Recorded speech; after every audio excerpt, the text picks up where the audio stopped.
El otro día iba andando por una calle en la que había una fila interminable de coches atascados por una obra que había cerca. Mientras iba andando, observando los coches a mi lado, pude reparar en algo. Hay dos tipos de personas en un atasco. Está el optimista, que es el que en cuanto avanza la cola de coches medio metro, ese conductor se apresura inmediatamente a dar ese mini acelerón para ganar ese medio metro. Hay un pequeño efecto cadena, un efecto ilusorio de que no estás parado y sí un poco más cerca de tu destino. Es un tema de creer. Y luego está el realista, que es el que se niega a avanzar porque en su opinión no merece la pena. Se queda clavado, tranquilo en su sitio, hasta que el espacio entre coches sea lo suficientemente digno para que él vuelva a arrancar su coche. Y respeto a estas dos clases. Las respeto, puedo hacerlo. Ya no tanto a los extremistas de estas dos posiciones.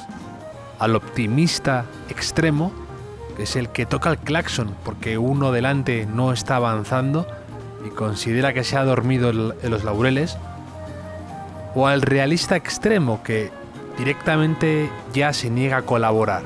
Es una postura desafiante. Su postura en el mundo es esa: no creer, no colaborar, aunque sea en algo tan pequeño como eso.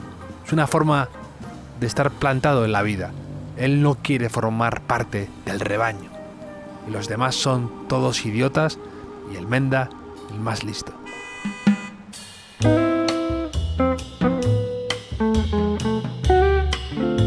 En septiembre, con la vuelta a los proyectos, a las rutinas y a otras historias que todos tenemos entre manos, es habitual encontrarse a estos dos extremos: el que se entusiasma demasiado por todo y vive en un estado a veces casi ilusorio y de irrealidad, y el otro, el que se niega, el que ha dejado de creer, el que necesita hacerse notar y justificar su posición diciendo no en todo momento y en todo lugar.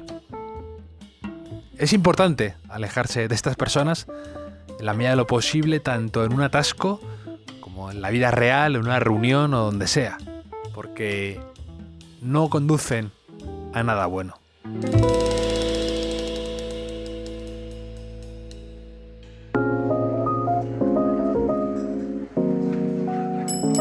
Bienvenidos al Hotel Jorge Juan con Javier Aznar, un podcast de Vanity Fair y Seagrams. Hoy tenemos de invitado a François Monti, escritor, periodista y consultor especialista en cócteles y aperitivos. Desde 2020 es el encargado además de 50 Best Bars en España y Portugal y acaba de publicar el libro Mueble Bar. Me gusta además que para él la temperatura lo es todo. La temperatura de una habitación, de un martini, de una conversación, de un momento. Nos vamos a tomar un Seagrams tónica con él, charlando de rincones, barras, luces, aperitivos, libros, películas y de todo lo que surja.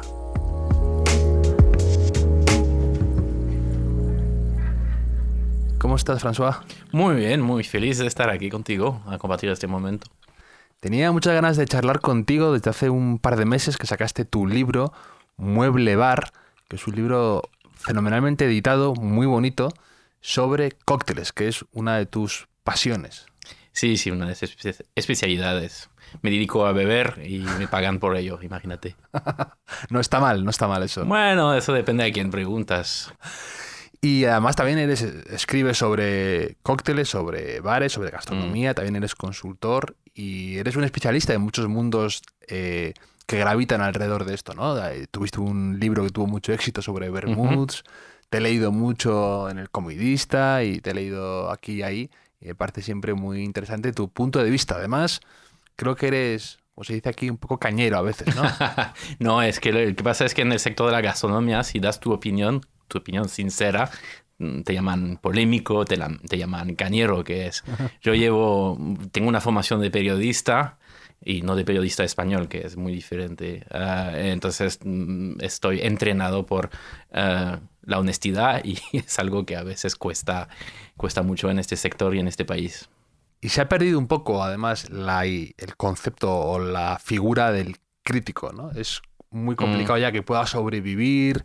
Lo del tema de las facturas, el tema de la independencia, es muy delicado y cada vez se va perdiendo. Y lo que dices tú, ahora parece que si no sigues la corriente generalizada en ocasiones, eres un contrarian o un cañero o algo así, ¿no? Claro, eso vale para todo el sector gastronómico, pero es aún peor en mi pequeño nicho de mercado, porque no voy a nombrar revistas o medios o lo que sea, pero muchas veces las marcas de destilados son anunciantes. Entonces, si tú vienes a un medio con una historia fantástica de alguien que hace un destilado cojonudo en México, que lo hace de una manera que nadie más hace, te van a decir que es una buena historia, pero que son 2.500 euros para poner una publicidad y que si no, no sale la historia. Y eso es uno de los grandes problemas que yo tengo como periodista especializado en este sector.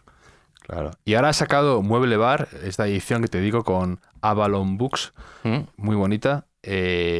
¿Por qué te lanzaste a sacar un libro sobre cócteles y cuál es un poco, lo comentas un poco al principio, cuál es tu misión con este libro? ¿Cuál es tu aspiración?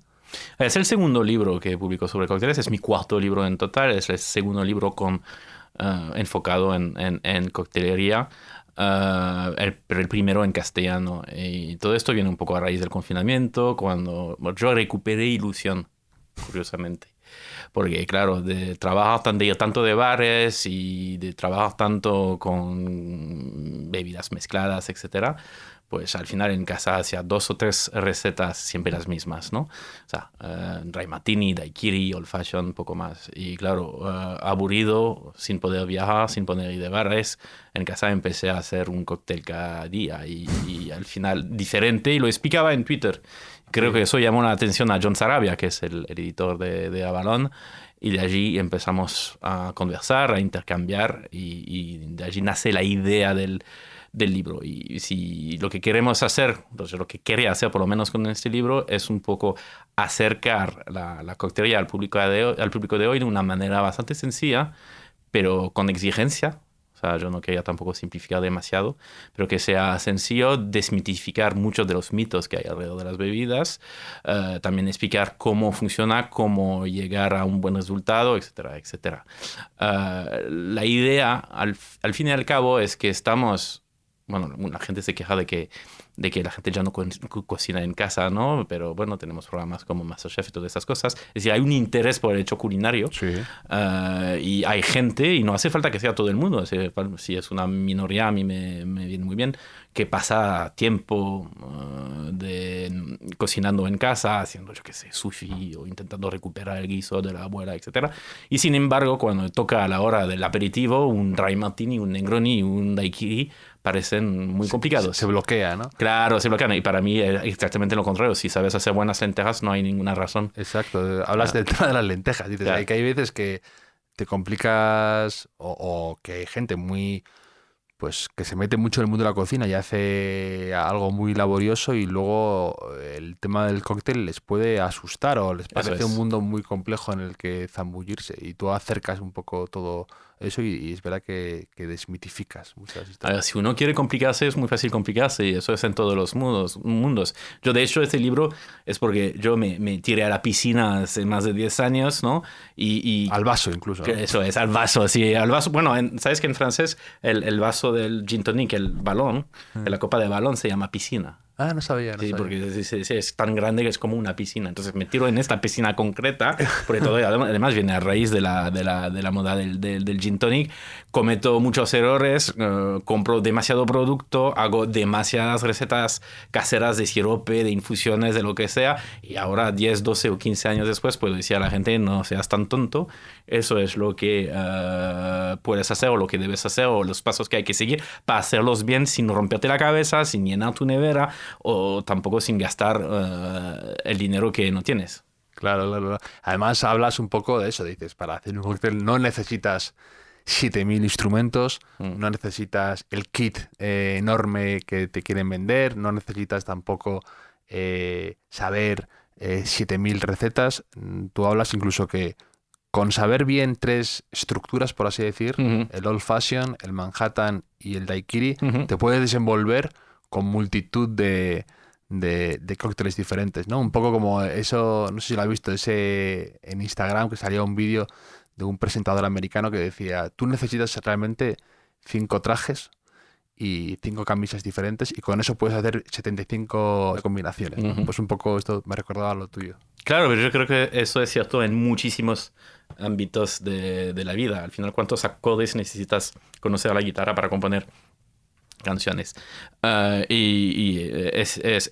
que pasa es que en algunos ámbitos estamos más acostumbrados porque es del día a día y en este pues cuesta lanzarse. Y efectivamente la idea del libro, y no soy el primero en tener esa idea, por supuesto, es que si sabes controlas estos 3 tragos vas a controlar 3 técnicas distintas, vas a entender un poco mejor el papel del hielo, que es a la coctelería lo que el fuego es a la cocina, y a partir de allí pues vas a coger confianza y te va a permitir improvisar o descubrir muchas recetas que yo no menciono, pero que puedes encontrar por internet, incluso hasta decir, esta receta que me he encontrado en el periódico hoy, pues me parece que no me parece bien, y seguramente le falta más azúcar o le falta más limón o lo que sea, ¿no? Esa confianza que tenemos los que cocinamos, tenemos en la cocina. Hablemos del hielo, que tú dices que es como has dicho, como el fuego en la cocina. Tú le dedicas un apartado importante al hielo y me parece muy significativo. ¿Por qué? Te hace una pregunta, lo he pensado este verano. ¿Por qué el resto de Europa odia el hielo?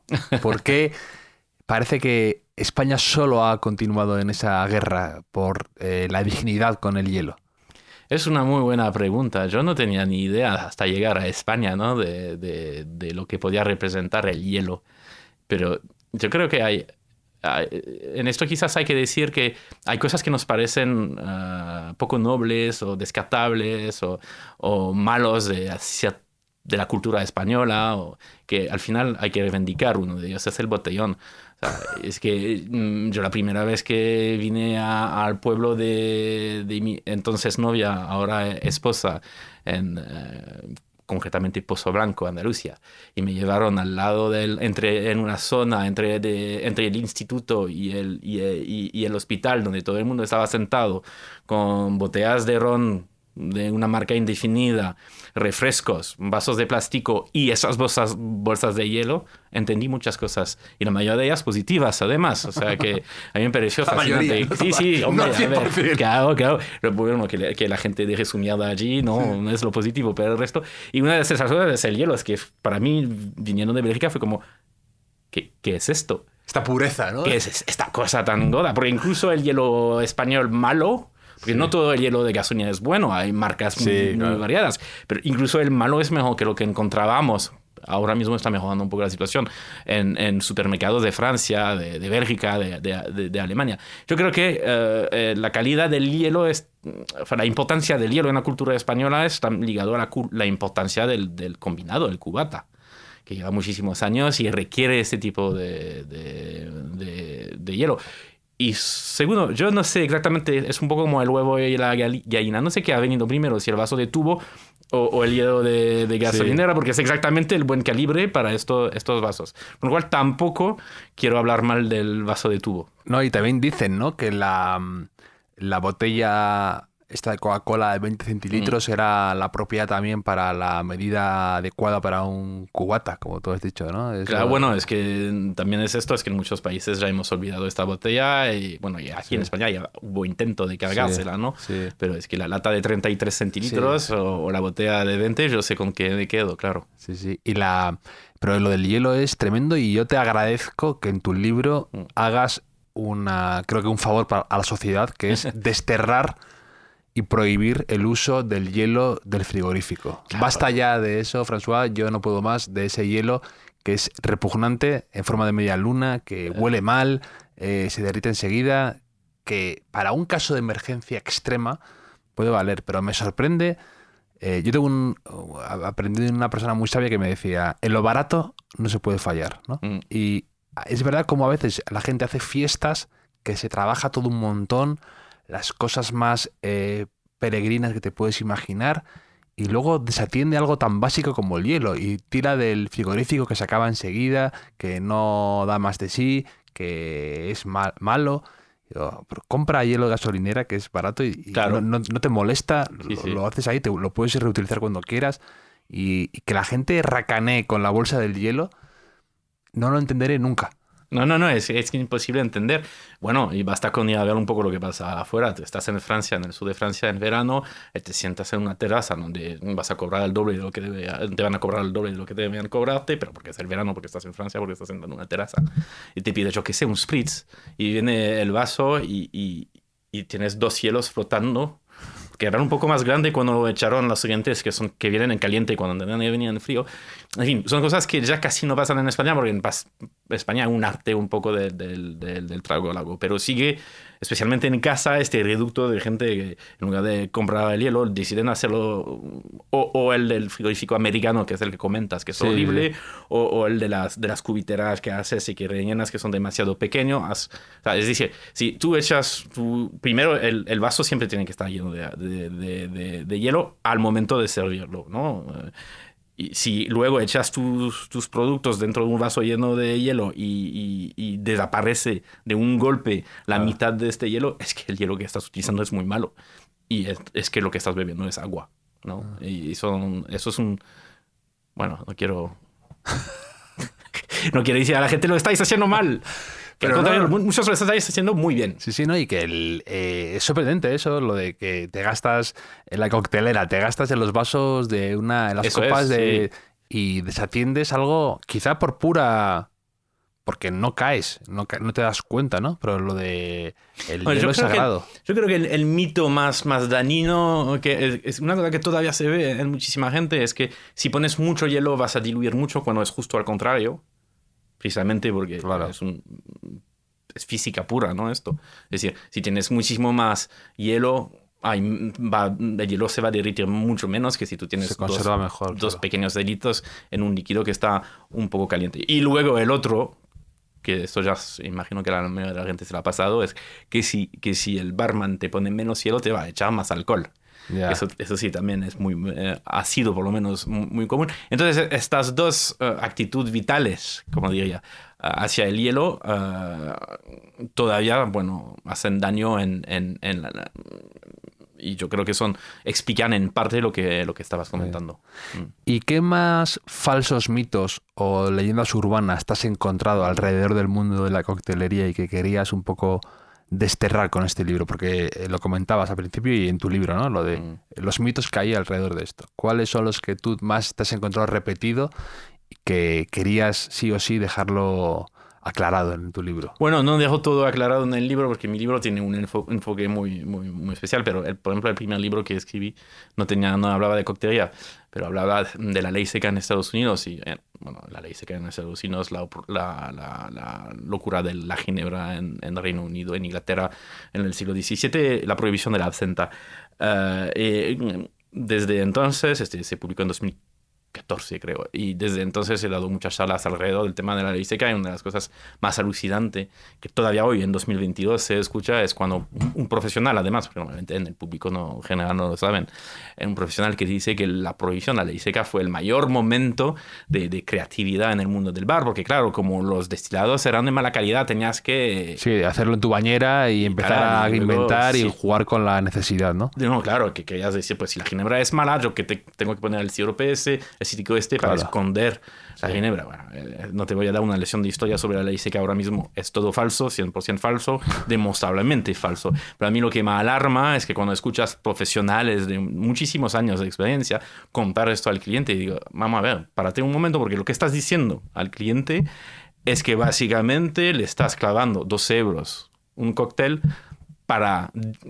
cuyo finalidad es disimular que el destilado base es malo. Es lo que estás contando, ¿no? Sí. Si tú reivindicas que eso fue la edad de oro de la coctelería. Y al contrario, pues lo que hay que decir es que el cóctel se beneficia de la calidad del ingrediente, que hubo efectivamente un momento donde la gente hacía cócteles muy baratos, o los chupitos, o los mojitos de segunda categoría, que todos hemos bebido en algún momento, pero que la coctelería de calidad, que cada vez más tiene más espacio en el mercado español, y concretamente en Madrid, en Barcelona y otras grandes ciudades de provincia, se hace al contrario con ingredientes de muchísima calidad. No estoy diciendo que si estás utilizando un whisky de 150 euros en tu Manhattan va a salir todo muchísimo mejor. No, es que también hay un tope. Hay un límite, ¿no? Un whisky de 150 euros, un bourbon a 150 euros no hace que tu Manhattan sea muchísimo, o sea, de manera apreciable, mejor que con un bourbon de 30 euros, pero muchísimo mejor que con un bourbon de 10 euros, uno de 30, sí. De hecho, tú comentas que la clave del cóctel es que sea alcanzar cierta consistencia, ¿no? Que a base de repetir, tu cóctel sea al menos fiable, ¿no? O sea, que ser muy preciso con la receta y encontrar el punto que a ti te gusta y que a base de repetirlo consigas esa consistencia del cóctel. Eso es lo que hace que seas bueno en el tema, ¿no? Sí, bueno, yo creo que la coctelería tiene muchos vínculos con el mundo de la pastelería. La pastelería también es un tema de medidas, de temperatura, etcétera. Que también yo creo que puede ser una de las razones que da miedo a la gente acercarse a esto, porque no es... O sea, si te dicen, no, es que tiene que ser muy metódico, pues mira, impone un poco. Pero bueno, la gente hace también pasteles o cakes o lo que sea para no, su la familia. pandemia eso es. La pandemia fue el momento del boom de la pastelería, que fue algo que no vi venir, desde luego. Ya. Y luego también tuvo mucho éxito aquel vídeo de Stanley Tucci con el Negroni. Con el Negroni, que, como dicen, rompió internet y un poco también él reivindicaba esa... ¿no? El hacerte un cóctel en tu cocina tranquilamente y disfrutar del proceso y luego saborearlo tranquilamente, ¿no? Pero sin grandes alardes. Pero es mucho más fácil hacer eso en Estados Unidos, donde es su cultura. Sí. El freno psicológico es muchísimo menos potente. Pero la idea efectivamente es de llegar o sea, al final no digo que leyendo el libro llegas a este nivel, pero casi. Y practicando un poco, a decirte, pues me apetece un aperitivo, que sea una bebida mezclada, no un cóctel, abres el frigorífico y ves las 3 botellas que tienes allí, más las 2 que tienes en el mueble bar, y más o menos puedes o hacer una receta precisa o más o menos improvisar algo que sea resultado, ¿no? Y que tampoco no es muy complicado, basta con leer 250 páginas del libro y hacer 2 o 3 recetas y saber. No, pero, con cierta regularidad. El libro está muy bien porque además te dice muy bien lo que necesitas y lo que no necesitas, que a veces es muy importante, ¿no? Tú hablas, evitar este tipo de coctelera, evitar este tipo de cucharilla que no sirve para nada, evitar esas trampas que a veces caemos por vender una imagen más de expertos y que realmente a la hora de la verdad no la vas a necesitar, ¿no? Y solo te va a complicar y solo te va a bloquear porque vas a creer que estás operando a alguien a corazón abierto en vez de preparar el Negroni correspondiente o el Dry Martini, ¿no? Sí, pero yo creo que también esto es una parte que para mí era muy importante decir esto, ¿no? No hace falta comprar esto y esto y esto. Está hecho para gente como yo, que evidentemente... que quiere hacer un cóctel y se compra 7.000 cosas innecesarias, absurdas, a cada cual más está, pero que es víctima del marketing, como soy yo. Bueno, o de un perfeccionismo malentendido, porque yo soy de estas personas, por eso está el libro así, porque yo ya he cometido estos errores. En plan, yo no puedo hacer mi primer cóctel hasta o sea, tengo que tener todo esto antes de empezar. Y dice, pues mira, no, es que hay manera de arrancar que es muchísimo más fácil, muchísimo más natural. Y poco a poco, si te gusta, si ves que estás repitiendo, si tiene sentido, vas añadiendo. Pero bueno, yo lo estoy diciendo allí con toda la confianza del mundo, como si todo este proceso era natural.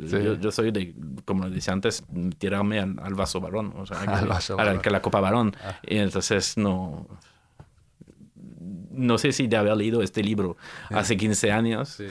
hubiese seguido estas pautas tan razonables que marco. Hablando de mitos y leyendas, el otro día me encontré haciendo scroll en Instagram un extracto de un podcast inglés o americano, no me acuerdo, en el que hablaban un poco del origen de la leyenda de lo del mezclado no agitado de James Bond, ¿no? Ajá. Y decía uno, realmente es porque si tú no lo agitas y lo mezclas, entonces queda como más la parte de agua arriba y James Bond bebía eso para no emborracharse y estar como... Entonces estaba todo el mundo diciendo, wow, qué interesante. Y luego había gente por ahí en comentarios que decía, eso es totalmente bullshit, te acabas de inventar.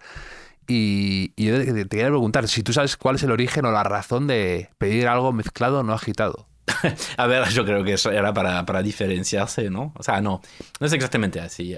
Yo mi hipótesis es que ahora mismo si pides a la gente de mi gremio, los especialistas en coctelería, historia de la coctelería, etcétera, etcétera, siempre cuando escriben sobre Dry Martini siempre va a decir, y ahora llegamos al caso de Ian Fleming, este hijo de la gran que nos está jodiendo tal, no sé qué, porque esto es una imbecilidad, todo el mundo sabe que un Dry Martini es removido. Y la gente que dice esto tiene razón. Pero yo soy muchísimo más...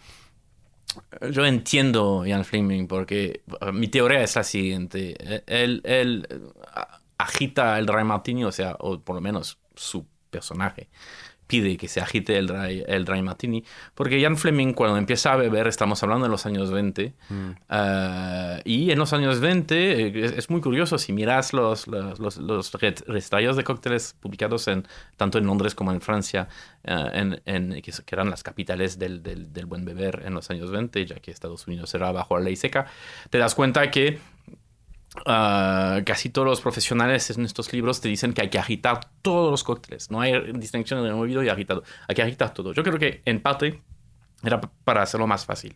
La técnica del agitado, como lo explico en el libro, es la más fácil de todas. Dices tú que Chicote, claro. Todos los libros que había en esa época, todo era agitado, ¿no? Claro, que al final estos libros se publicaban que es en los años 20, cuando vemos llegar libros pensados no para profesionales, sino para el gran público, ¿no? Para el consumidor final. Entonces, claro, lo más fácil es decirle, oye, coctelera, lo agitas y tal. Entonces, si tú has descubierto el Dry Martini así, si el Dry Martini en los años 20, cuando llegas a la edad de consumir cócteles, es algo que se da sobre todo en cocktails party, en casas y en clubs privados, pues mira, es que lo que has visto es la gente agitando. Entonces, poco a poco ves que vuelven la cultura, que vuelve la cultura clásica y ves que la gente en los bares está removiendo y dices, no, o sea, yo siempre me lo he tomado agitado, no voy a cambiar ahora. Sí. ¿No? Yo creo que tiene que ver también un poco con esto. También otro punto, y no quiero detenerme demasiado en James Bond, ¿no? Es que los de James Bond no siempre, pero en muchos casos su martini es con vodka. ¿Y cómo bebes tú el vodka? Pues del congelador, ¿no? Porque como es un alcohol puro que no tiene casi sabor, solo percibes el etanol. Entonces, a temperatura más baja, menos percibes el alcohol, más fácil es de beber. Entonces, en ese sentido, tiene sentido preparar un martini con vodka agitado, porque la técnica del agitado es muchísimo más agresiva, diluyes mucho más, enfríes mucho más, pones muchísimo más agua, con lo cual esta carga de etanol, sobre todo cuando tomas un dry martini como James Bond, que es con poco vermouth, se hace muchísimo más bebible. No sabía. Interesante. Aquí tenemos una tradición que es el cuestionario Proust, en el que para conocer más al invitado y sus gustos y preferencias, le hacemos una serie de preguntas muy especiales. ¿Cuál dirías que es tu idea de felicidad perfecta en un bar, en una coctelería o a la hora de tomarte algo como esto? Yo creo que es un bar que tenga una barra con esquina de madera, estar sentado en la esquina, la luz bastante baja, un dry martini perfecto, bastante gente en el bar, pero que no esté lleno, observando a los profesionales trabajando, espiando a los clientes, obviamente. En cuanto a música, sería cliché decir algo de jazz, pero algo de jazz siempre está bien. Creo que vale en cualquier circunstancia. Si te nombro otro estilo de música, tendría que dar más características a esta noche. Tampoco es el formato Proust. Pero me ha gustado cómo te has puesto casi en trance, como si estuvieras viendo la imagen de ese... Sí, lo estaba viendo. Sí. Pero qué importante es, ¿verdad? El material de la barra y la luz. La luz. Porque si está demasiado, es casi como si estuvieras en un quirófano, ¿no? Un poco de hospital. La luz tiene que evolucionar según el momento del día en que te encuentras, del mismo que el estilo de música, el volumen de música, y es donde fallan muchísimos bares. Es complicado dar con la Pues como hacer un cóctel, ¿no? Tienes que probar mucho y encontrar el punto Eso es. adecuado. ¿Y qué es lo que más te puede llegar a desagradar o molestar en un bar, en una coctelería o en un sitio a los que vas? Bueno, Porque también hablas mucho de gastronomía, tú, entonces eso, en general, digo. sí, bueno, te decía el tema de que el bar no esté demasiado, que haya gente porque no esté demasiado lleno. El problema cuando el bar está lleno, la gente empieza a haber bebido de más. Y yo no voy a criticar a la gente por beber demasiado, que me ocurre demasiadas veces, pero es cuando la gente empieza a ponerse maleducada, que hay demasiada gente, te dan golpes, etcétera. Pero bueno, eso casi es un detalle. Los barmanes confiados, o los barmanes que, no, confiado no es la palabra en español que estoy buscando. El barman que cree que te conoce o que es demasiado familiar o que te está explicando que si no te gusta lo que te ha servido, es problema tuyo. A mí me ha ocurrido más de una vez que un barman que conozco desde hace mucho tiempo, que no es amigo, pero es alguien que ves en su bar, ¿no? O en el bar donde está trabajando, y de repente una noche, después de 3 años conociéndonos, empieza a criticar a su jefe. Jefe que conoces desde hace más tiempo que él y que seguramente tú eres más amigo de él que del empleado. Y dice, mira, no son cosas que se hacen, no son actitudes. El bar fomenta un poco este problema de límites, ¿no? Sí, la En todos los discreción, ¿no? sentidos. La discreción. Claro, y hay gente, grandes profesionales, que son grandes profesionales precisamente porque conocen estos límites y nunca los traspasan. Sí. Y este caso no es un caso único, me ha ocurrido varias veces en varios bares distintos, con lo cual parece que una vez que cojan confianza con un cliente, muchos empleados de bar empiezan a hablar mal de sus jefes. Y digo, bueno, yo no he vivido esto, yo he vivido a pasar un buen rato. No, pero es verdad lo que dices de lo que has dicho del bar y los límites. Es interesante esa idea, que es verdad que en el bar, que es un sitio que parece... Transgresor casi. Sí, pero que está lleno de pequeñas fronteras Eso es.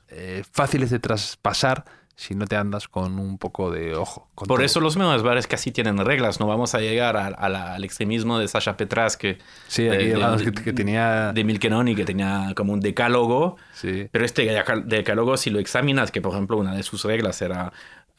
no entables conversación con una mujer que no está, para un hombre, que no está sentada en tu mesa sin haber pasado por el bar staff, por el barman o el camarero. Es decir, que en su bar decía, tú tienes que decir al barman que quieres hablar y el barman va... Que parece una locura anti todo lo que representa el bar, pero... era, yo creo, un adelantado a la era del Me Too, ¿no? Sí, sí, sí. No, es que como estamos con alcohol, como estamos, bueno, sabemos lo que puede hacer el alcohol, etcétera.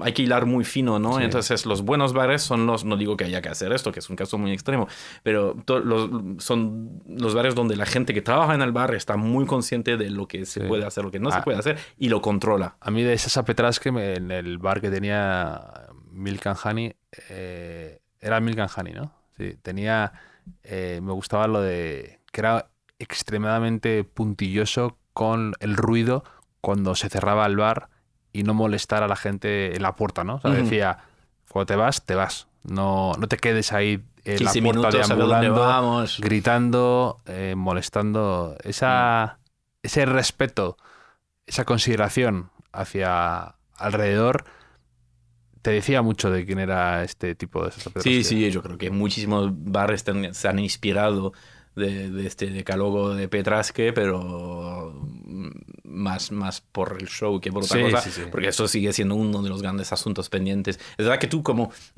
dueño de bar no puedes controlar, o de restaurante, porque también vale, especialmente en España donde cenamos tan tarde, ¿no? Y hablamos a volumen muy alto, no puedes controlar lo que hace tu cliente fuera, pero un toque de atención. Claro, o incluso, parece que no, pero si a la gente se le interioriza eso, que a veces es pura, ¿no? Te dejas llevar por la corriente y a lo mejor sales de hablar más alto por el sitio en el que estabas y no eres consciente de que has cambiado de ambiente y que afuera se escucha todo mucho más, ¿no? Simplemente a veces que te haga clic, ¿no? Y pararte a pensarlo, sí. Sí. Un cóctel que te transporte con facilidad a otra época en tu vida. Wow.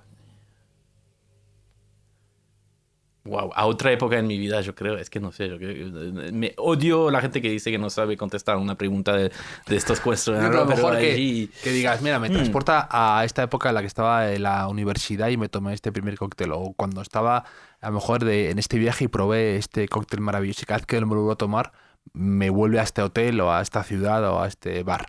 Si tienes ese bar un poco prustiano, ese cóctel sí, un poco entiendo prustiano. muy bien. Entiendo perfectamente el sentido de la pregunta, pero para hacer una respuesta que es complicado. Lo tengo bastante complicado porque tengo mis fases vitales muy separadas. Sí. Aunque te digo que cuando me tomo un buen daiquiri, un buen daiquiri sí que me reenvía a muchos sitios, entre ellos al Floridita de Cuba, que es un bar donde he ido muchísimas de La Habana, muchísimas veces, y al cual, bueno, hace 3 años que no voy, entonces cada vez que estoy bebiendo daiquiri, entonces estoy buscando el Floridita, ¿no? Y yo creo que la coctelería cubana es una cultura, incluso para gente que no ha ido allí, muy evocadora.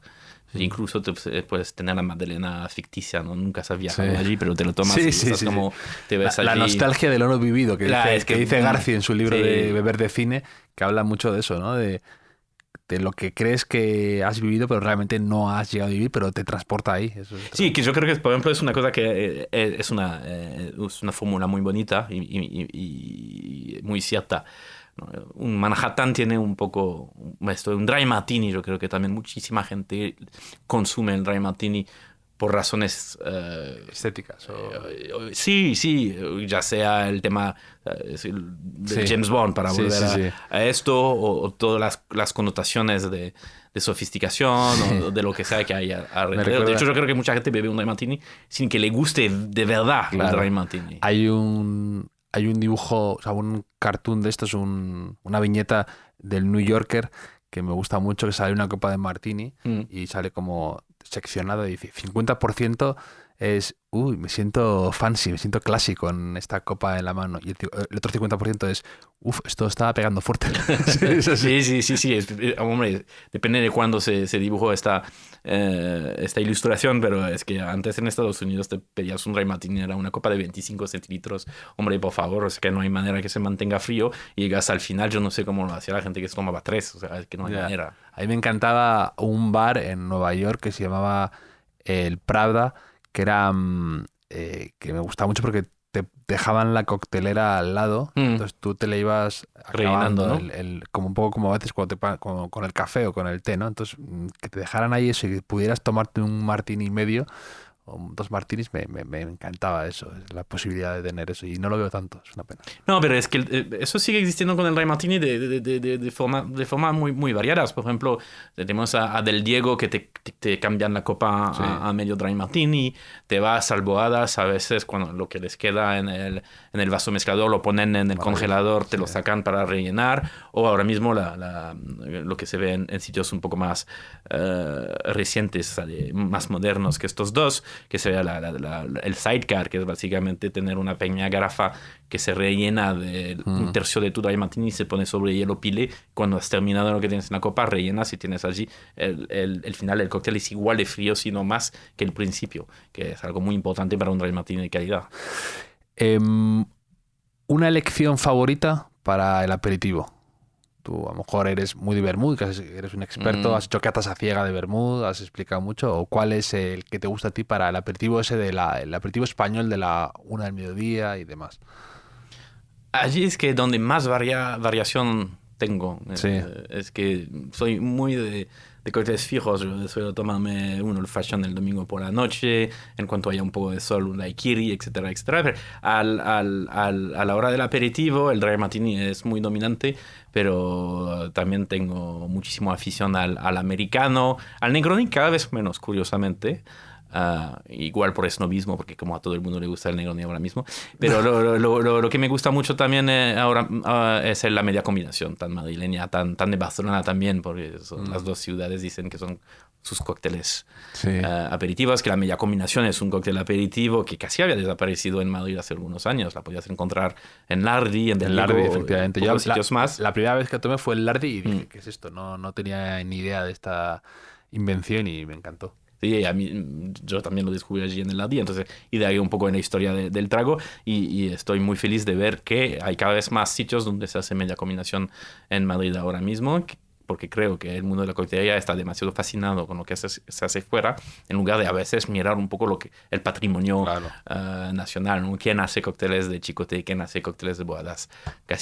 O de Jacinto Sanfilippo, para mencionar otro gran nombre que seguramente a ninguno de los oyentes le suena, pero que fue una persona muy, muy, muy, muy importante en la historia de la coctelería española y les hemos olvidado, ¿no? Entonces, esta vuelta de la media combinación, que fue el aperitivo por antonomasia de la clase alta madrileña en los años 50 y que básicamente es vermut con ginebra, un poco de licor de naranja y quizás algo de bitter.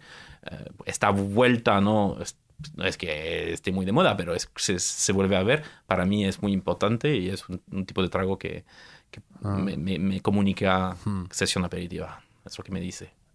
Una excentricidad relacionada con todo este mundo. A lo mejor que te guste combinar un cóctel con algo extraño, raro, o también que tengas debilidad por un cóctel quizá a lo mejor anacrónico o que a la gente le sorprenda. Algo así, una rareza que tengas relacionado con el mundo cóctel.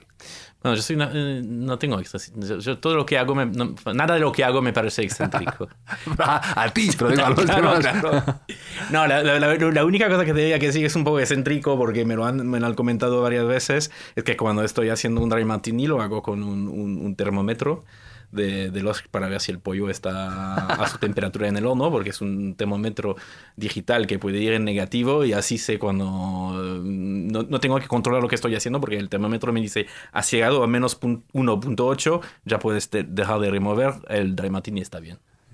Hay un bar por ahí en un hotel, no sé si es en Londres, que tiran, ¿no? el parte del martini, ¿no? Cuando lo están preparando, lo tiran a la moqueta desde hace años. Entonces la moqueta ya tiene que tener ser empapada de enebro, ¿no? Tiene ya como una especie de solera muy particular.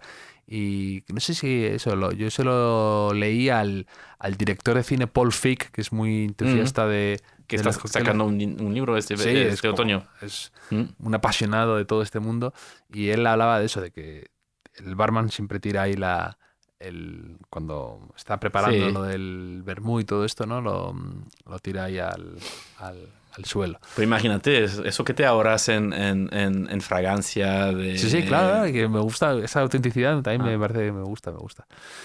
Una ciudad que recomiende siempre a un amigo que le guste lo que tú haces, el viajar, beber, comer y que tenga curiosidad también por visitar coctelerías o bodegas o lo que sea.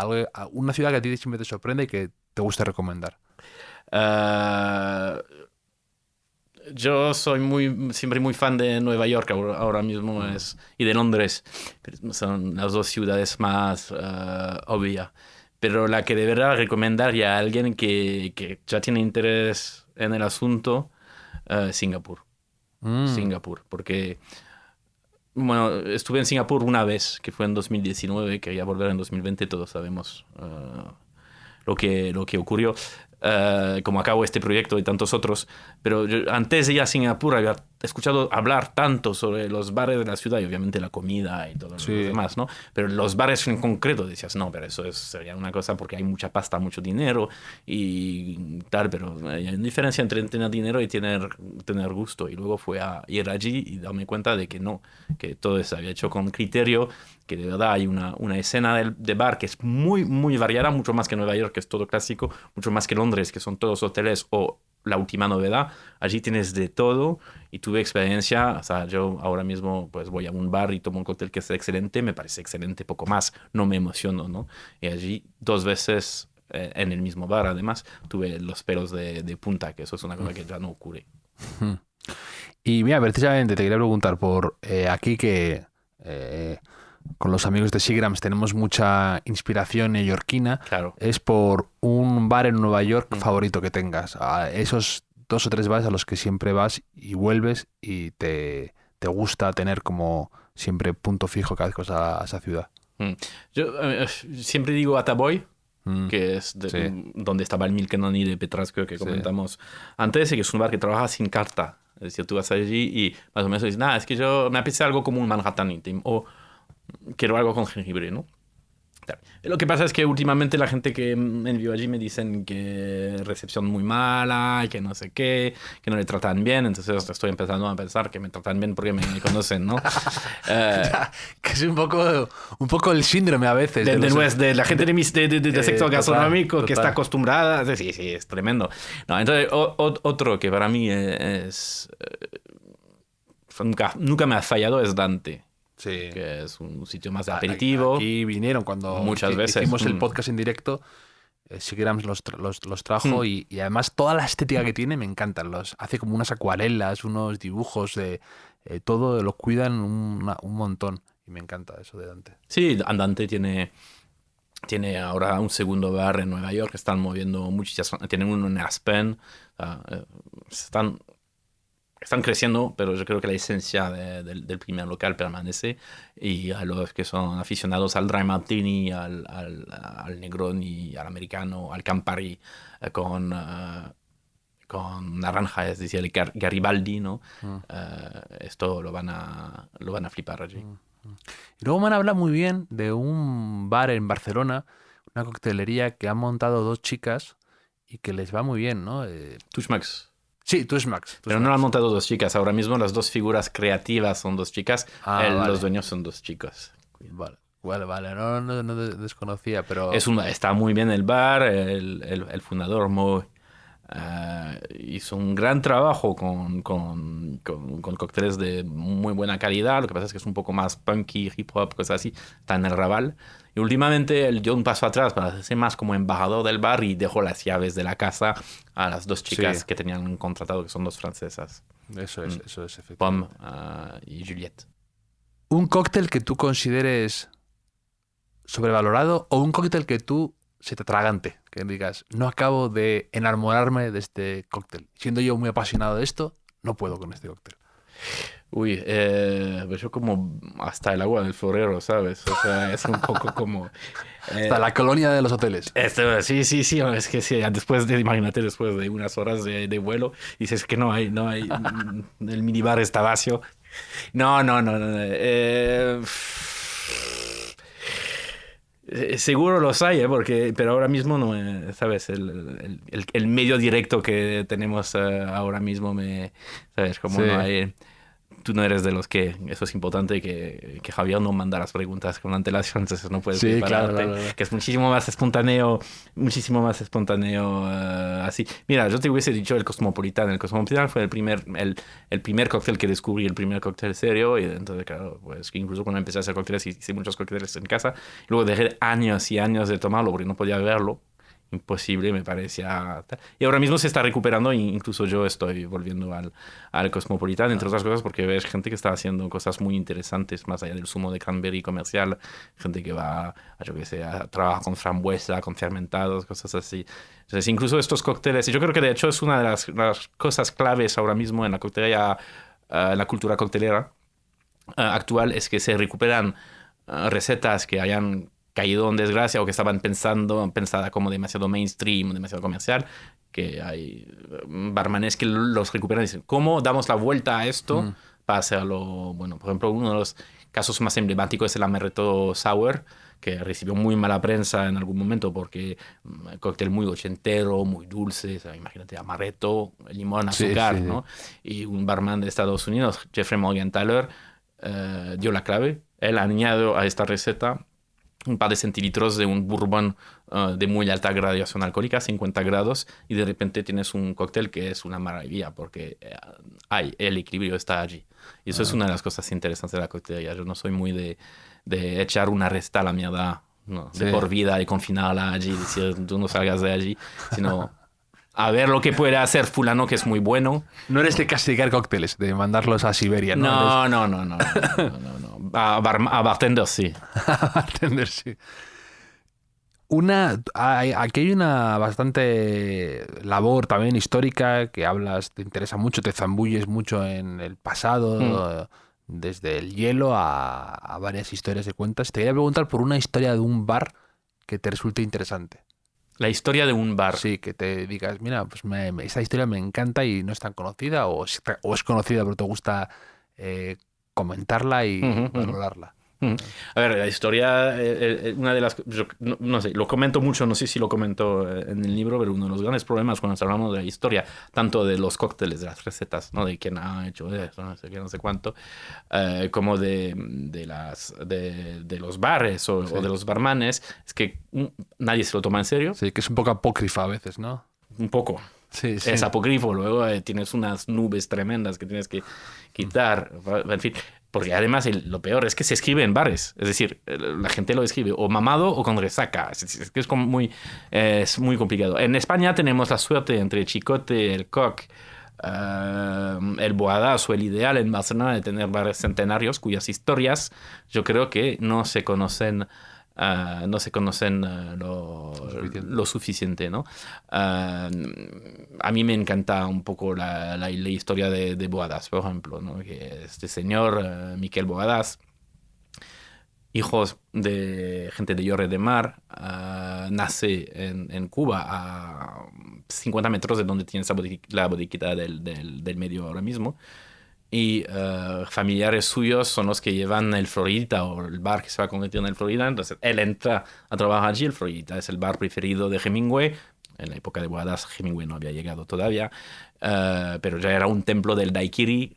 Aprende el arte de la coctelería allí y luego pues se va a la tierra de sus padres, a Cataluña, a veranear o Dios sabe hacer qué. Conoce a una chica, decide quedarse en Barcelona. Acaba abriendo su propio bar en una esquina cerca en la Rambla, que es un bar muy pequeño, muy pequeño, que en el 34, si no me equivoco, ahora mismo no tengo las fechas en mente, un bar que se convierte en sitio esencial de la cultura del buen beber o del buen comer de Barcelona. Montalbán Sí. iba mucho, Machín, Antonio Machín iba mucho, o sea, este tipo de ambiente, pero sobre todo para mí lo que más me interesaba es que este señor mantiene la esencia de la coctelería cubana en España, es decir, que cuando después de la Revolución, cuando cierran todos los bares privados, para encontrar coctelería cubana practicada de la manera auténtica tienes que ir a Barcelona, tienes que ir a Boadas. Y allí es donde se mantiene, por ejemplo, la técnica del tiro, del escanciado, que es de echar el contenido o sea, no remover ni agitar, sino echar de una parte de la coctelera con un movimiento de acrobata casi, ¿no? Los contenidos para enfriarlos y airrearlos, y donde se recupera esta técnica que había desaparecido del mundo entero, salvo en Boadas, solo se mantenía en Boadas, se recupera allí. Luego Miguel Boadas muere, sigue a los mandos su yerno con su hija, y es una dinastía que se ha acabado ahora mismo porque no hay nadie de la familia Boadas ya, pero el bar todavía está allí, y es un bar que tiene una historia apasionante, que seguramente se va a escribir un libro en breve, o sea, imagino, ¿no? Alguien tenía que hacerlo.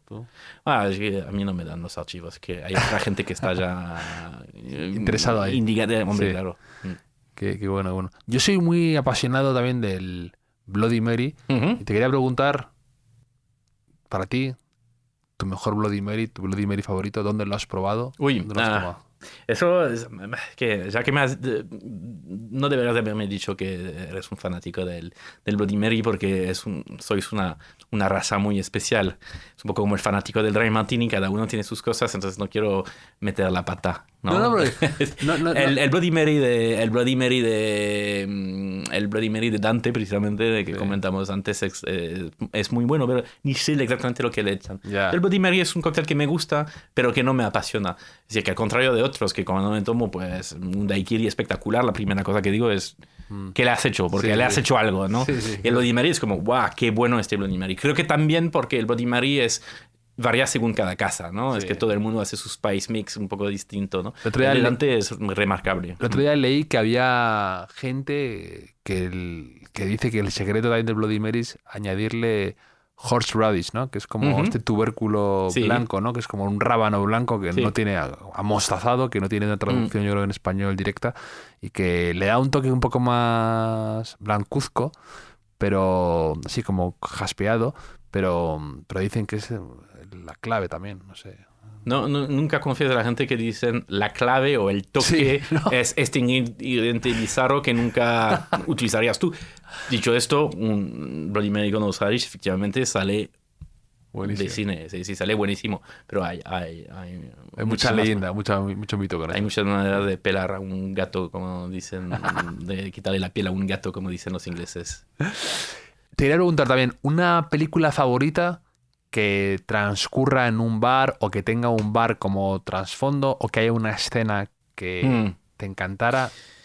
Esto va a ser una lista muy larga, pero vamos a volver a Cuba con Nuestro hombre en La Habana, la adaptación de la novela de Graham Greene. Y por una razón muy sencilla. Esta película la rodan en Cuba, en La Habana, o sea, en donde transcurre la acción. Y lo hacen 6 meses después de la Revolución. La historia transcurre antes de la Revolución, pero la película se graba justo después. Y entonces hay varias escenas del libro que transcurren en bares y ellos filman dentro del bar. Entonces, una de la escena donde el personaje interpretado por Alec Guinness se le acerca, ¿cómo se llama el actor tan famoso, el cantante Noel Coward? Cuando Noel Coward se acerca a Alec Guinness para intentar convencerle de unirse al espionaje a favor de su majestad, lo hace en un bar que se llama Sloppy Joe's. Y lo que se ve es la barra de Sloppy Joe's. Y no solo esto, sino que la persona que está haciendo el frozen daiquiri que van a beber es el barman. Entonces es como un documental. Es una escena de dos minutos de un bar que todavía puedes visitar hoy en Cuba, pero que es una recreación porque ha sido destrozado por un incendio. Entonces, es como un documental de la época dorada del cóctel cubano en alta definición. O sea, para mí es incomparable, ¿no? Es incomparable, pero luego hay muchísimas películas donde el cóctel tiene un papel más o menos relevante o interesante. Hay muchísimas. O sea, es tan esencial a la cultura norteamericana y muchísimas veces iba de las manos. Es decir, por ejemplo, en los años 30, cinema, Ray Martinis, todas esas cosas iban juntas. Bueno, el julepe de menta en Jezebel, que es una película de William Wyler o Wellman. Creo que William Wyler con Bette Davis, que hay 2 protagonistas que se pelean por el amor de Bette Davis. Uno de ellos es Henry Fonda, que es un poco el civilizado que vuelve al sur de Estados Unidos después de haber estudiado en el norte, y él se toma un julepe de menta preparado por el doméstico, obviamente negro, que eran los que me hacían los julepe de menta, y el otro, que era un tipo, un bruto racista y tal, que él se toma whisky así puro, ¿no? Y esta dicotomía entre el cóctel civilizado preparado por la mano de... el uso del cóctel como para contar una historia está... Eso es que esto es también muy interesante. El otro día leí, había un tuit que compartí de cómo la leche se ha convertido en un símbolo en el cine para describir a alguien psicópata, ¿no? Que dicen, pues, Hans Landa en Malditos Bastardos, que toma leche. El de La Naranja Mecánica toma leche. La mala de Get Out, la película esta reciente de Jordan Peele, también tomaba leche. Javier Bardem en No es país para viejos, que es el asesino psicópata este con el pelo así, también le encantaba tomar leche. Me estás dando miedo porque mi cuñado se bebe su litro de leche al día, ¿eh?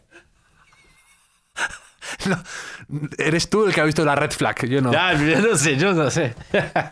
Cambiemos de tema, por favor, que si mi suegra escucha esto... La white flag más que red flag. Has hablado también mucho en tus redes sociales, que te veo, de gastronomía en general, y ya te digo que además me gusta que no te calles. Te quería preguntar por tu última decepción gastronómica, que puede ser una ciudad o puede ser un sitio al que ibas con muchas ganas y que no te haya gustado. Algo así que digas, tenía muchas expectativas o iba con muchas ganas y no he logrado que me encante. A ver, yo intento siempre decir lo que pienso, pero a veces te invitan, entonces eso es complicado, ¿no? Complicado. En estos momentos es verdad que siempre es la vieja discusión, ¿no? Vale, la crítica buena, la crítica mala, es que es necesario hacer una crítica mala y tal. Yo soy muy a favor de hacer crítica mala siempre, ¿no? Que no puede haber críticas si todo es bueno, ¿no? Claro. Entonces tengo que tener cuidado un poco. Sí. A mí lo último que me llamó un poco la atención, pues precisamente este verano estuve, y yo sé que la gente se va a cabrear por esto porque dice, ay, no tengo una puta idea. Pero, por ejemplo, a mí me pareció estuve en bastante restaurantes relativamente nuevos de cocina un poco más en líneas modernas en Lisboa. Te leí. Y me pareció... Muy caro, decías. No necesariamente, algunos muy decepcionantes, otros no tanto decepcionantes, sino muy caro, incluso comparado con Madrid o con el mismo nivel que vas a tener en Madrid. Un poco como tener... Y luego la gente dice, no, es que tienes que ir a los sitios tradicionales. Ay, me encantan los sitios tradicionales, pero una vez que estás por la quinta vez o sexta vez en Lisboa, vas siempre a lo mismo, o estás buscando cosas un poco diferentes, un poco nuevos, veo un poco lo que están haciendo los chefs interesantes hoy en día, lo mismo que tú haces cuando... O sea, a mí me encanta volver a los sitios que ya conozco, precisamente porque puedes comportarte allí como en tu propia ciudad, es decir, no siempre vas a los mismos sitios, sino que quieres descubrir nuevas cosas. Y me pareció como todavía... Y vale también en cierta medida por los bares. Todavía se está buscando, todavía está en fase de desarrollo, ¿no? Y hablabas un poco de que a veces... Pero el precio lo han encontrado. Pero que decías un poco que eso, en España, en ciudades también grandes como Madrid o Barcelona, que a veces somos muy duros con nosotros mismos, ¿no? Como que nos gusta ser muy autodestructivos cuando a veces no valoramos que aquí tenemos cosas bastante buenas, ¿no? Bueno, yo creo que también hay mucha mala fe, porque luego empiezas a tener conversaciones sobre esto y explicas, pero mira, es que eso no es mi experiencia del tema. Ya. Y los hechos empiezan a transformarse, Sí. la meta se está cambiando, etc. No, es una especialidad española de todos modos. A ver, me molesta y no me molesta a la vez, porque yo como belga estoy acostumbrado a vivir al lado de los franceses, para los que ellos, su humor es en contra de los vecinos, siempre nunca es hacia ellos, no hay conciencia, autocrítica, etcétera. Siempre lo que ellos hacen es lo mejor, la gastronomía es lo mejor, etcétera, etcétera. Y yo prefiero la actitud española, el humor, por ejemplo, español, que es muchísimo más hacia sí mismo, Sí. y prefiero a la gente que suele ser autocrítico. Pero es verdad que en España hay una dimensión de esto que es un poco... Por sistema lo nuestro es malo. También hay gente en España que por sistema lo nuestro es lo mejor, ¿no? O sea, Sí. que un jamoncito, un tomatito, que sabe a agua pero no pasa nada, que es lo mejor, sobre todo cuando acabamos de pasar una temporada afuera. ¡Ay, qué bien se come aquí!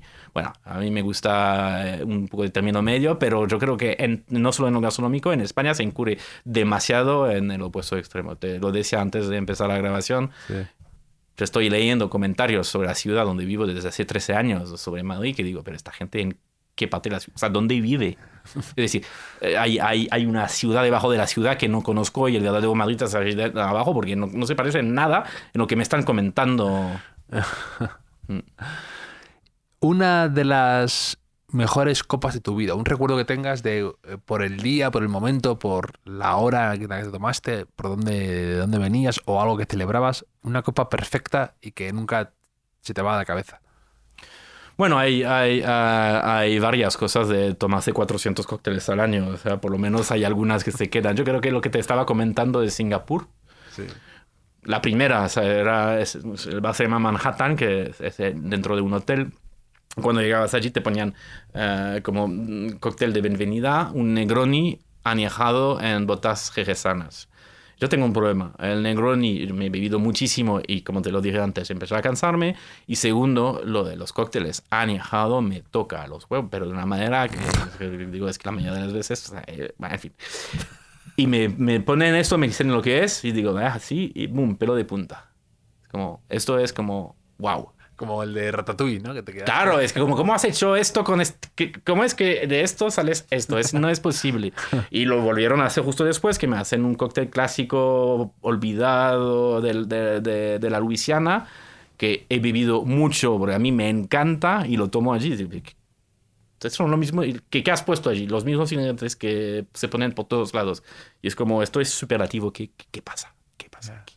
Eso fue un momento tremendo. Pero lo bueno de la coctelería es que estás andando por Madrid en verano, hace mucha calor, entras en un bar y pides un Dark and Stormy, que no es un cóctel muy sofisticado, pero como acabas de andar 40 minutos, hace mucha calor, este momento te lo recuerdas por toda la vida. Yo recuerdo todavía hoy en día un Dark and Stormy que me he tomado en Le Cabrera en 2011. O sea, imagínate. Un Dark and Stormy. Nada más tal. ¿Y cómo es a veces, ahora que decías precisamente Le Cabrera, cómo tenemos también recuerdos de bares desaparecidos, ¿no? Y que eso ya, que dices, nunca me tomaré un cóctel como aquel en ese bar, en ese sitio, en esa barra, con esa luz. Y si tienes también tú eso, como esos lugares perdidos, desaparecidos, favoritos en tu cabeza, ¿no? Como hay gente que tiene, pues, el Balmoral. Sí, el Balmoral, ese es uno de ellos. Cabrera, otros, Milk and Honey, que hemos hablado de Nueva York, y tantos otros, ¿no? Yo tengo un libro por ahí hace años, bastante bonito, que era Madrid en 20 tragos o algo así. Sí, de Alberto Gómez Font. Y han desaparecido como 12 de esos ya. Bueno, yo creo que cuando publicaron el libro había desaparecido 4. Sí, por eso. Que es como, a ver, son 20% ya. Es como la novela de 10 negritos de Agatha Christie, van cayendo uno tras otro. Y dices, ¿quién será el siguiente, no? Sí, si saltas una página sin darte cuenta ya no entiendes la novela, ¿no? Sí. Lo que ha pasado aquí. No, el Balmoral es lo que te dice mucha gente aquí en Madrid, mucha gente de cierta edad que está tal. Mi Balmoral es de Cabrera. Claro. Sin ninguna duda. Y no por un cóctel específico, aunque obviamente he bebido muy buenos cócteles allí en la Cabrera, pero por el resto. Por el ambiente. Por el sitio, era un sitio espectacular. Por el sitio, que era espectacular. Por el equipo, que de hecho le dedico el libro a Diego Cabrera. En los agradecimientos sale el equipo de Diego, que me ha escrito el prólogo. Pero por todo eso, y también por un momento vital, yo creo que los bares son temas de momento vital. Yo no llego a escribir este libro de no haber estado cliente tan asiduo 3 veces a la semana en algunos momentos hace 10 años. Y ahora, bueno, has dicho varias, pero también tus Le Cabrera ahora, ¿cuáles son? Esos sitios en los que a lo mejor nos encontramos a François Monti tomando en la barra una copa, un cóctel. ¿Cuáles son ahora esos sitios para ti tan recurrentes como Le Cabrera? Eso no sé si me permiten decirlo, ¿sabes? Porque a la época de Cabrera yo era un bebedor más. Ahora mismo, pues como también me encargo de 50 Best Bars para España y Portugal. Claro. Todo el mundo dice, no, claro, esos son los amigos de François. Sí. Pero por otra parte, tampoco soy de los diplomáticos, entonces tengo que mojarme, ¿no? Tengo que decir dónde voy. Estaría bien. No, es que yo siempre sigo Diego Cabrera, entonces me vas a ver mucho en Salmón Gurú o en Viva Madrid. También he pasado muchísimo tiempo en el 1862. Dry Bar, que creo que ha mantenido cuando se había desaparecido Carlos Moreno de L'Oclock, ha desaparecido Le Cabrera, ha mantenido como podía la llama de la coctelería clásica fuera de los hoteles en Madrid. Y ahora hay algunos cuantos nuevos que han aparecido que hacen cosas muy buenas. Me gusta mucho el trabajo que hacen en La Tuerta, que es una coctelería que no es tan conocido como debería, pero que están haciendo un trabajo muy, muy interesante y con tragos que, si te explico el concepto, puede parecer complejo, pero son muy asequibles. Luego creo que la transformación de Angelita, la parte de abajo, que era un bar de calidad, pero que no tenía una identidad muy marcada, sobre todo cuando comparabas con el restaurante. Ahora mismo, con su concepto muy sostenible, utilizando ingredientes de la tierra, de la huerta familiar, como lo hace el restaurante. Son geniales los angelitos. Ahora mismo tienen una cosa que, si te gusta los cócteles y no has vuelto en Angelita en el último año y poco, tienes que volver. Sí, eso ninguna gran verdad. Y luego creo que también tenemos ahora, manteniendo el tema en Madrid, que igual podemos salir a otras ciudades, creo que ahora mismo tenemos una variedad muchísimo más amplia de oferta de cócteles. Entonces incluso puedes acabar la noche en bares muchísimo más, no me gusta la palabra, lo siento, canalla, pero es para que la gente lo entienda, donde vas a tener un ambiente distinto, pero cócteles de calidad, que pueden ser Santos, Benditas, este tipo de lugares. Y lo siento, todos los que no menciono, es que no me... Sí, pero aquí hemos hablado de muchos y en un momento u otro seguro que habrán habrán salido y habrán tenido su protagonismo. Y también te quería preguntar, ya para ir acabando, dos cosas. Una es libros favoritos, libros que tengas de referencia con el tema de cócteles o de bares o de gente, escritores que te hayan parecido interesantes, que hayan hablado del tema. Eso un poco que te haya servido de inspiración y que tengas ahí como referentes. Bueno, uno de mis, aunque igual no, él no es consciente de ello, pero para mí uno de los mentores, maestro seguro, y hasta mentor por los pocos intercambios que hemos tenido, es David Wondrich, que es el historiador de la coctelería. Porque hay mucha gente que escribe libros de historia que son anecdotarios, ¿no? Él es un historiador de la coctelería. Su libro Imbibe es un básico para la gente interesada en la historia de la coctelería clásica, pero sobre todo acaba de sacar, yo fui uno de los colaboradores, una monumental enciclopedia Oxford de los destilados de la coctelería, que es un volumen. Si te interesa esto, es que no hay excusa, hay que comprarlo. Este es el número 1, sin ninguna duda. Wondrich es muy, muy, muy, muy importante.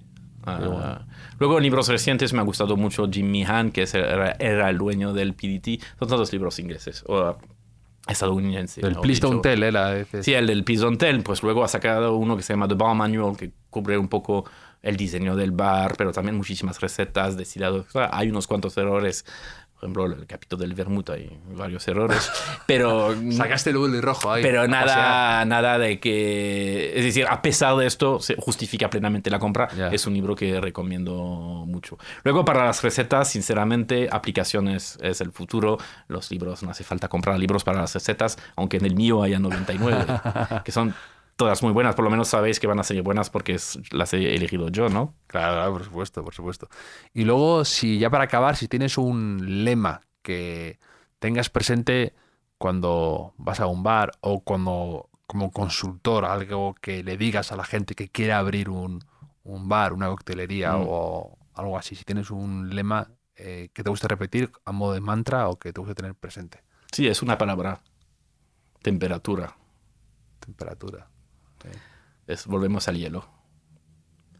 Y te vale para todo también, ¿eh? Para la temperatura de la habitación, del sitio, del lugar, del ambiente. Y si traducimos temperatura a música, volumen. Claro. Yo creo que todo esto es verdad, es que al final, sí, para que estés bien en un bar, para que el bar funcione bien también, yo creo que hay que convertir el dueño, el barman que trabaja en un gigante termómetro. Habría estado bien también, de nombre, temperatura. Temperatura, igual. Para el siguiente. Si conseguimos venderlo, que no sé cómo se estará vendiendo ahora mismo, igual hacemos un segundo que se llama temperatura. Y luego ya veremos lo que ponemos dentro, porque solo sobre ensayos de un buen bebedor. No tan temperados. Eso es. Pues François, me lo he pasado fantásticamente charlando contigo de todos estos temas que tanto nos gustan y nos quedamos aquí ahora brindando con un Seagram's Tónica. Perfecto. Eso también son grandes momentos. He tenido con Seagram's Tónica en Tonidos, Seagram's con Tónica en Tonidos, por ejemplo, que es donde lo tomé por primera vez. Un placer. Un placer charlar contigo. Si quieres, vuelvo la semana que viene sin problema. Un abrazo.